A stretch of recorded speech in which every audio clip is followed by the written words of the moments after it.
Sinatu nyafu katalu fakkenna kale wala kummacha bela fentenna harramma dalakun gocha garjabenna ada wajibne mafkuba warkenna buasa lamati lakkisa hammenna kasaba fintane enu dumtikenna to be prosperous, ground investment, infrastructures are our main agent. Play your own role in our development. Your contribution is vital and very important.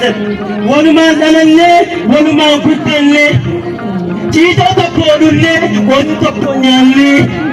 Harra maastu taanani kaayono kenne. Marrete defane diro tasabanne oromummaa dhiifne orma waliin jenne osoo tokko taane silaayessa geenne caddeen siin taatu hambana rakkanne biyya dhiigaan ijaarre qoosaan akka hin jinne wal qabaa ilmaan biyya banne ulfina kaleessaa duura oromtichaa kan hunda ammatu sirna guddifachaa falaaniin gonfata dhala kiyya jechaa akkasiin eebbisan uumaasaa kadhachaa diimaas ta'ee adii yookaan gurraacha haati teene takka abbaanis tokkicha araara gaafadhaa martinuu goofticha mankuddaan eebbisaa haawwan lilicha wanta dhaabbadhaa walumatti ከአንድ ቤተሰብ ተወልደን በአንድ አገር ኦሮሞና ወላይታ ጉራጌና ሐመር ትግራይ አማራ ስልጤ ዶሮ የረር አገውና ቅማንት ሀዲያና ሐረር ቡርጂ ጋሞ ጎፋ ሽናሻ መዠንገር ከምባታና ኮንሶ ሀዲያና አፋር ሶማሌ ጋምቤላ ሁላችን በድምር የአዳምና የሐዋ ነው ዘራችን ቢቆጠር አያለያየንም ወሰንና ድንበር ኢትዮጵያን ፈጠርናት እጹብ ድንቅ መንደር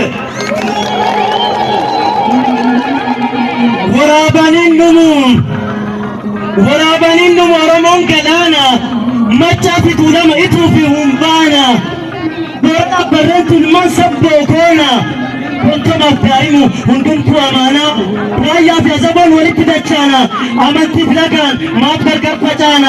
sirna gadaan bullaan feen waraana dablee walaataanu yookaan walaataana jirtuu barsiisan meerkan na baasa because I am a teacher anis barsiisaadha isiniin boona naan boontani hangafoonni kiyya duraan of gochaa jedhe meetii koma waa'ee keessan dubbadha naa jiraadha isini abbaan biyyaa